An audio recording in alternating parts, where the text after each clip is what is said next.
All right, so picture this. You're in like a bustling market in Marrakesh, haggling over this like beautiful rug. You think you're doing great, flashing your best smile and throwing out some numbers, but the vendor just gives you this look like you've just insulted their grandmother. What went wrong? Well, my friend, you might have just stumbled into a cultural minefield. Welcome to the Deep Dive, where we take a stack of research and boil it down to the good stuff. Today, we're your travel guides, helping you avoid those cringeworthy moments and actually connect with the places you visit. I'm Terry. And I'm Sheri. And we've got this 20-page guide all about cultural appreciation for travelers. And trust me, it's packed with juicy tips and hilarious about avoiding faux pas. It's about unlocking a whole new level of travel where you're not just a tourist, you're a welcomed guest. Think of it this way. Imagine going to a friend's house for dinner.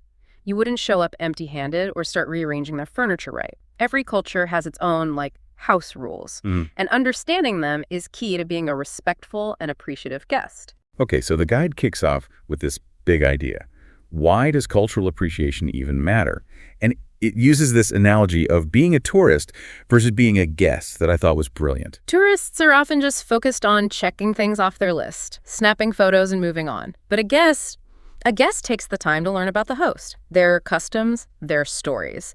And that's where the magic happens. I totally get that. It's like you can go to Rome and see the Colosseum. If you don't understand the history, gladiators, the emperors who sat in those very seats, you're missing the whole point. Exactly. You're just skimming the surface. But when you dive deeper, when you make an effort to understand the cultural context, that's when those ancient stones start whispering stories. Okay, so how do we go from clueless tourist to welcome guest? The guide says pre-trip research is key. It's like learning the language of a country before you go. Not just the literal language, but the language of customs and behaviors. It's a treasure hunt of fascinating facts and stories. So what kind of stuff should we be researching? Well, for starters, history. Understanding a country's past, especially its colonial history, can give you so much insight into the present, like why certain topics might be sensitive or how people view tourists. That's a great point. I remember reading about how in some Caribbean islands there's still resentment towards cruise ship tourists because they're seen as a symbol of colonial exploitation. Knowing that beforehand helped me approach those interactions with more sensitivity. Exactly. And don't forget about local festivals and traditions. Researching the significance of those events can transform your experience from just watching a parade to actually understanding the cultural heartbeat of a place. Okay, I gotta admit, languages are my weak spot. I can barely order a coffee in Spanish. But this guide actually made me feel a little better about it. It emphasizes that even a few basic phrases, hello, thank you, please, can go a long way in showing respect and creating a positive first impression. It's like you're making an effort. Even if it's a little clumsy, people appreciate that. Absolutely. And don't underestimate the power of nonverbal communication. A smile, a nod, a genuine attempt to understand those speak volumes. I'm picturing myself in a Parisian bakery, pointing at a croissant and butchering the pronunciation. But hey, at least I'm trying. And let's be real, sometimes those mispronounced words lead to the funniest travel stories. Remember that time in Thailand when you tried to order pad thai and accidentally asked for a massage? Oh my gosh, don't remind me. I was so embarrassed, but the waiter thought it was hilarious. We all had a good laugh. See? It's all about embracing those moments with humor and grace. All right, let's tackle something that always makes me a little anxious. Social norms. It's like every country has its own secret code of conduct. Personal space gestures, eye contact. It's enough to make you want to... You know what you mean? It can feel like a minefield, but that's where observation becomes your superpower. Okay, so how do we become master observers? Do we need to wear trench coats and sunglasses? Just pay attention to how locals interact with each other. How close do they stand? How loud do they talk? What kinds of gestures do they use? It's all valuable information. So it's like watching a play and trying to figure out the character's motivations. Exactly. And the more you observe, the more you'll start to pick up on those subtle cues. For example, the guide mentions that in some cultures, maintaining strong eye contact is a sign of respect. But in others, it can be seen as aggressive or challenging. That's a great example. It's fascinating how something as simple as eye contact can have such different meanings across cultures. So if you're not sure about a particular custom, it's always a good idea to err on the side of caution. Absolutely. And don't be afraid to ask. If you have a local friend or guide, they can be a wealth of information on social etiquette. And even if you don't have a local contact, just observing and being mindful can go a long way. All right, let's talk about connecting with locals. This guide is all about having authentic interactions, not just transactional ones. What's the secret sauce? It's about treating people like well people, not just service providers or vendors. Start by acknowledging their presence, making eye contact, when appropriate, of course, and offering a genuine smile. Okay, that makes sense. Yeah. But what about actually striking up a conversation? I'm always a little nervous about approaching strangers, especially in a foreign country. I hear you. The guide suggests starting with neutral topics, a compliment on a beautiful scarf, a request for recommendations on a local restaurant. I love that idea. It's a natural way to break the ice and show genuine interest. Exactly. And who knows, that simple question about the best place to get a cup of coffee could lead to a fascinating conversation and a new friend. I remember this one time in Vietnam, I was struggling to find my way back to my hotel, and this lovely woman, she must have been in her 80s, saw me looking lost and basically took me under her wing. She walked me all the way back, chatting about her family and life in the city.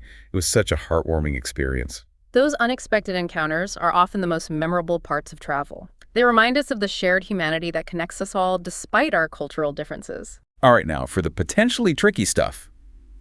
Dress, religion, and food. The holy trinity of cultural blunders, as I like to call it. Well, maybe not blunders, but definitely areas where a little cultural sensitivity goes a long way. So let's start with dress. The guide emphasizes the importance of respecting local modesty norms. Right. It's not about completely changing your style, but rather being mindful of what's considered appropriate in the local context. For example, if you're visiting a religious site, covering your shoulders and knees is often a sign of respect. And it's not just about religious sites. In some cultures, even everyday attire is more conservative than what we might be used to in Western countries. Exactly. It's always a good idea to do some research beforehand to avoid unintentionally causing offense. Okay, on to religion. I've always felt a little awkward visiting religious sites as a tourist. Like I want to experience the beauty and history. But I also don't want to be disrespectful. I get that. The key is to approach these spaces with humility and reverence. The guide suggests being mindful of photography rules, avoiding loud conversations, and generally behaving as you would in any sacred space. It's also important to remember that for many people, these sites are not just tourist attractions, they're places of deep spiritual significance. Absolutely. So observe how locals behave and follow their lead. If everyone's removing their shoes before entering a temple, you should too. And what about asking questions? Is it okay to be curious about religious practices? I think it's wonderful to be curious. Just approach those conversations with respect and an open mind. Okay, let's move on to the fun part, food. This guide is all about being adventurous and trying new things, but also being mindful of dining etiquette. Right, because let's be honest, there's nothing worse than accidentally committing a culinary faux pas. Like, I remember this one time in Japan, I was slurping my noodles with gusto, thinking I was being all culturally appropriate. But then I realized everyone else was eating in near silence. I felt like such a barbarian. Oh, those moments are the worst. But hey, at least you tried. And that's what matters. So what are some other things we should be mindful of at the dinner table? Well, in some cultures, it's considered rude to start eating before everyone is served. That's a good one to remember. I'm definitely guilty of digging in as soon as my plate arrives. And then there's the whole chopsticks dilemma. In some Asian countries, sticking your chopsticks upright in a bowl of rice is a big no-no because it resembles incense sticks used in funerals. Okay, I had no idea about that. I would have totally done that. It's those little details that can make a big difference in showing cultural sensitivity. This next topic is something I personally struggle with. Time perception. I'm a very punctual person, so I get a little flustered when I'm in a place where time is more fluid. I know what you mean. It's fascinating how differently cultures view time. In some, punctuality is paramount, while in others, it's more of a suggestion. The guide talks about how these different time orientations can lead to misunderstandings. Like if you're from a culture where time is linear and you're meeting someone from a culture where time is more cyclical, you might end up waiting a while. It's not that they're being disrespectful or flaky, it's just a different way of relating to time. So what's the best way to handle those situations? Flexibility and patience are key. The guide suggests adapting your expectations and embracing the local rhythm. If you're meeting someone in a culture where time is more relaxed, bring a book or be prepared to just chill and soak in the atmosphere. All right, let's dive into the world of gift giving. I'm always so confused about what's appropriate, especially when I'm traveling to a new country. It's a minefield of cultural nuances, that's for sure. But don't worry, the guide has some great tips. First and foremost, research. Exactly. In some cultures, gift giving is an integral part of social interactions, while in others, it might be seen as unnecessary or even inappropriate. So before you go, spend some time learning about local customs and expectations. What are some common things to consider? Well, the type of gift is important. In some cultures, certain items are considered taboo. For example, in China, you wouldn't want to give someone a clock as a gift because it's associated with death. Okay, that's good to know. I almost bought a beautiful antique clock for a friend in Beijing once. Dodged a bullet there. And then there's the whole issue of how to present a gift. In some cultures, it's customary to use both hands, while in others that might not be necessary. And what about opening gifts in front of the giver? I feel like that can be awkward in some situations. It definitely depends on the culture. In some, it's considered polite to open the gift immediately and express your gratitude, while in others, it's more customary to wait and open it later in private. So the takeaway here is, when in doubt, research. Or if you have a local contact, don't be afraid to ask for advice. Exactly. Gift giving is all about showing respect and thoughtfulness. And a little cultural awareness goes a long way in achieving that. All right, let's lighten things up a bit and talk about something that's always a bit of an adventure. Bargaining. I've had some amazing bargaining experiences, but also some pretty cringeworthy ones. Oh, I bet. Bargaining is definitely a skill that takes practice and cultural finesse. The guide emphasizes that it's not just about getting the lowest price. It's about engaging in a cultural dance. It's a negotiation, a back and forth, that often involves humor, banter, and building rapport. In many cultures, it's considered rude to not at least attempt to bargain, especially in markets and with street vendors. It's seen as a way of showing respect for the seller and acknowledging the value of their goods. So what are some tips for someone who's new to the art of bargaining? First and foremost, do your research. Get a sense of what the typical prices are for the items you're interested in so you don't lowball the seller and offend them. And remember, it's a negotiation. Start with a price that's lower than what you're willing to pay, but not ridiculously low. Be prepared to counteroffer and walk away if the price isn't right. And most importantly, have fun. Bargaining should be an enjoyable experience, not a stressful one. Okay, let's get real for a moment and talk about something that's not always so fun. Right. Culture shock. I've definitely experienced it, and it can be really disorienting and even a little scary. It's a completely normal reaction to being immersed in a new and unfamiliar environment. You're bombarded with new sights, sounds, smells, customs, and ways of life. It's a lot for your brain to process.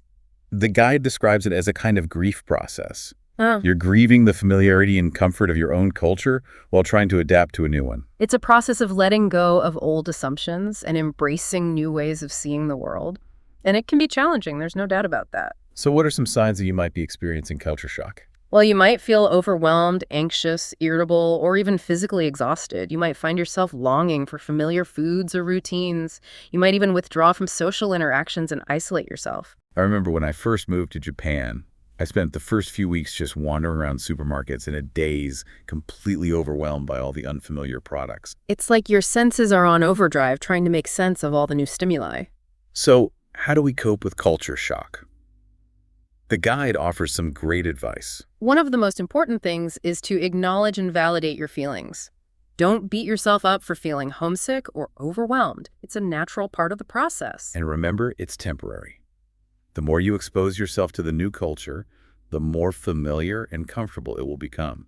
The guide also suggests finding ways to connect with your own culture while embracing the new one. So if you're missing your favorite foods, see if you can find a restaurant that serves them. If you're feeling lonely, connect with other expats or travelers online. And don't forget about the power of self-care.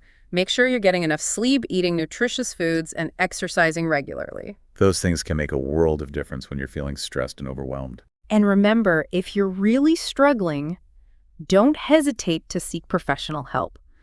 There are therapists who specialize in helping people cope with culture shock and adjust to new environments. All right, let's shift gears a little bit and talk about something that's close to my heart: photography. Yeah. I love capturing those special travel moments, but also want to be respectful of local customs. That's a delicate balance. The guide offers some great advice on responsible photography. It emphasizes that not everything needs to be documented for social media. Oh, preach. Yeah. Sometimes I feel like people are so busy trying to get the perfect Instagram shot that they forget to actually experience the moment. Right. It's like, are you really enjoying that stunning sunset if you're spending the whole time looking at it through your phone screen? So what are some things we could do to be more mindful photographers? Well, first and foremost, always ask for permission before taking photos of people, especially in religious or cultural settings. That makes sense. I would hate to think of myself as that intrusive tourist who just snaps pictures of people without their consent.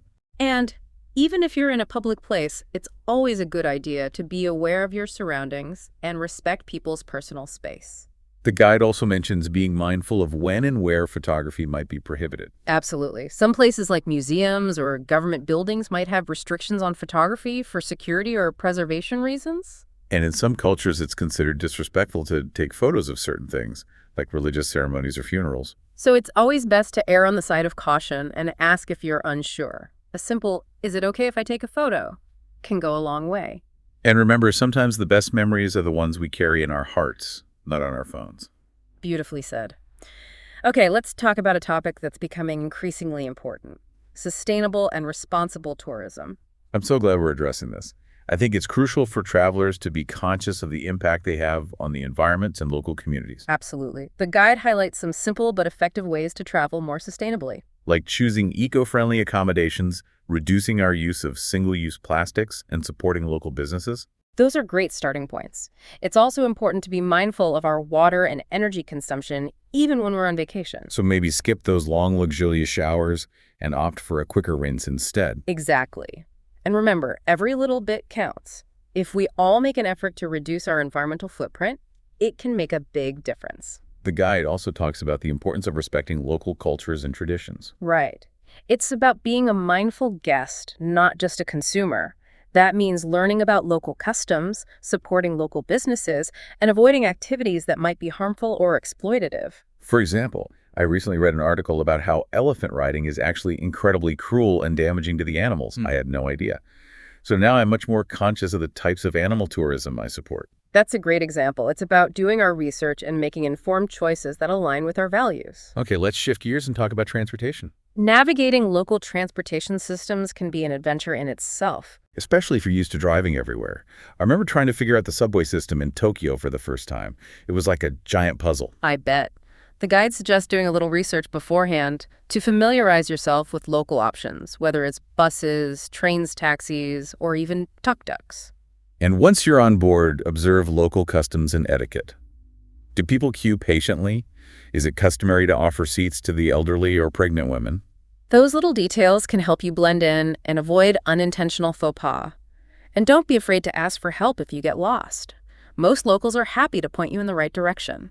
Now let's address a topic that's particularly important for LGBTQ+ travelers. Safety and acceptance are paramount concerns, especially when traveling to destinations with varying levels of LGBTQ+ rights and acceptance. The guide advises researching local laws and attitudes before you go to make informed decisions about your travel plans. And remember, even in destinations where LGBTQ+ acceptance is limited, there are often communities and resources available to support travelers. It's about finding a balance between personal safety and authenticity and knowing that you're not alone. There are online forums, travel guides, and LGBTQ+ organizations that can provide valuable information and support for planning a safe and enjoyable trip. Okay, let's talk about something we all hope to avoid but need to be prepared for: handling unintended offenses. No matter how culturally aware we try to be, mistakes are bound to happen. We're all human. The key is to handle those mistakes with grace and humility. The guide emphasizes the importance of a sincere apology. A simple, "I'm sorry, I didn't know that was offensive," can go a long way in smoothing over a potentially awkward situation. And use it as an opportunity to learn from the experience. Ask for clarification or guidance on how to behave more appropriately in the future. It's about showing that you're genuinely interested in understanding and respecting local customs. And remember, most people are forgiving, especially if they see that you're making an effort to learn from your mistakes. Now let's talk about something that's unfortunately a reality in some parts of the world: scams and conflict. It's important to be aware of common scams and take precautions to protect yourself. The guide recommends researching potential scams in your destination before you go. And be wary of overly friendly strangers or offers that seem too good to be true. It's also important to be assertive if you feel uncomfortable or threatened. Don't be afraid to say no or walk away from a situation that feels unsafe. And if you do find yourself in a conflict, try to remain calm and composed. Avoid raising your voice or engaging in aggressive behavior, as this could escalate the situation. And remember, your safety is paramount. If you're ever in doubt, trust your instincts and seek help from local authorities or your embassy. All right, we've covered a lot of ground today. But before we wrap up, I want to emphasize one final point that really resonated with me. The journey doesn't end when you return home. It's so important to reflect on your experiences and integrate those lessons into your daily life. The guide encourages us to think about what surprised us, challenged us, and ultimately changed us during our travels. It's about taking those insights and using them to become more empathetic, globally aware individuals, and to continue exploring different cultures even when we're back home. Whether it's through reading international news, watching foreign films, or trying new cuisines, there are endless ways to stay culturally curious and connected to the wider world. And remember, cultural appreciation is an ongoing journey, not a destination. It's about constantly learning, growing, and challenging our assumptions about the world and ourselves. So, Sheri, what's one big takeaway you hope our listeners walk away with from this deep dive? I think the most important thing is to remember that cultural awareness is not just about following rules or avoiding faux pas. It's about approaching travel with a spirit of curiosity, humility, and respect. It's about seeing the world through different lenses and expanding our understanding of what it means to be human. I love that. It's not about being perfect. It's about being open to learning and growing. Exactly. And those moments where we stumble, where we make mistakes, those are often the most valuable learning experiences. They remind us that we're all just figuring things out, and that's okay. So before we wrap up, let's talk about some practical steps our listeners can take to be more culturally aware travelers. Well, as we've discussed throughout this deep dive, pre-trip research is key. Take some time to learn about the history, customs, and social norms of the places you're visiting.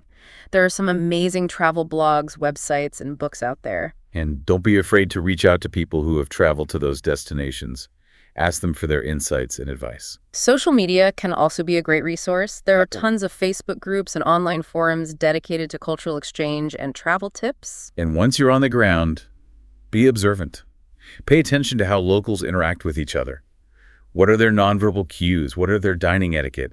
How do they dress? And don't be afraid to ask questions. Most people are happy to share their culture and customs with curious travelers. Absolutely.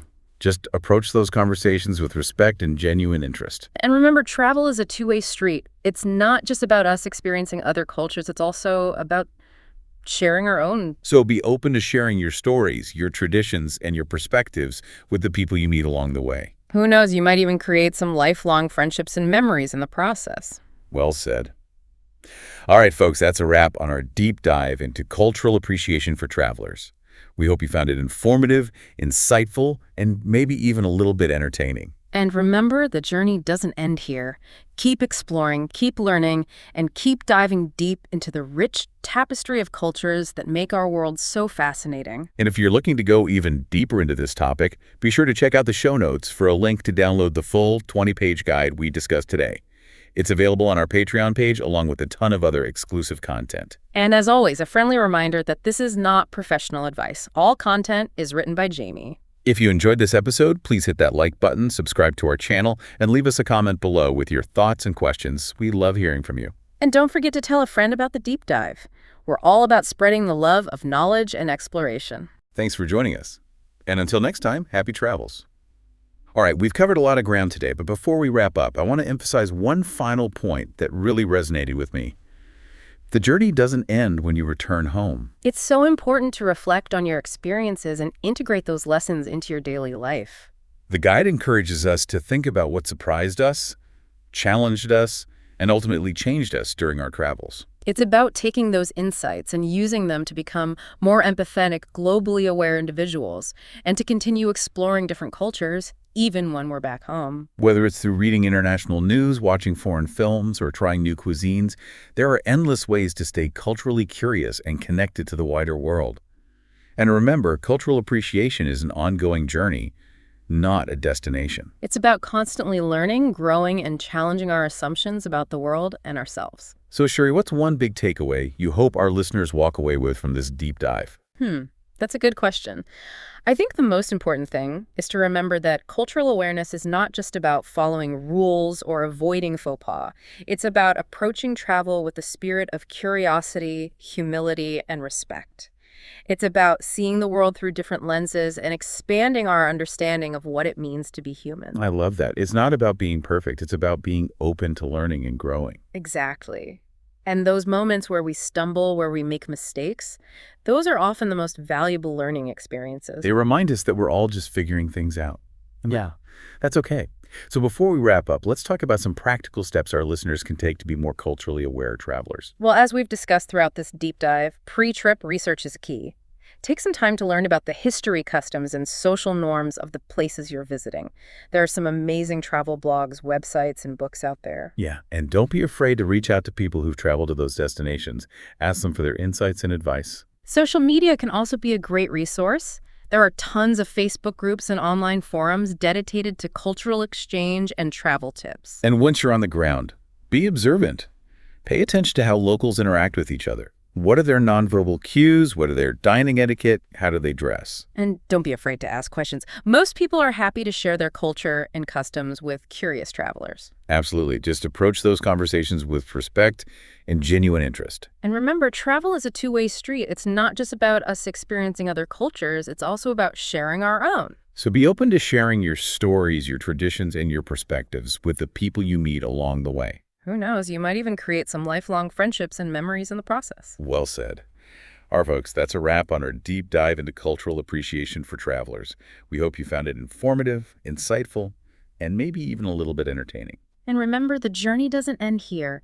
Keep exploring, keep learning, and keep diving deep into the rich tapestry of cultures that make our world so fascinating. And if you're looking to go even deeper into this topic, be sure to check out the show notes for a link to download the full 20-page guide we discussed today. It's available on our Patreon page, along with a ton of other exclusive content. And as always, a friendly reminder that this is not professional advice. All content is written by Jamie. If you enjoyed this episode, please hit that like button and subscribe to our channel and leave us a comment below with your thoughts and questions. We love hearing from you. And don't forget to tell a friend about the deep dive. We're all about spreading the love of knowledge and exploration. Thanks for joining us, and until next time, happy travels. Thanks for being a listener. Click the card above to explore our playlist and find more episodes. And hey, if you really appreciate our work and want to help us keep creating awesome content, you can find us on Patreon. That's patreon.com/McAllister. Or if you just want to buy us a coffee, head over to buymecoffee.com/Jamie McAllister. All content, copyright Jamie McAllister.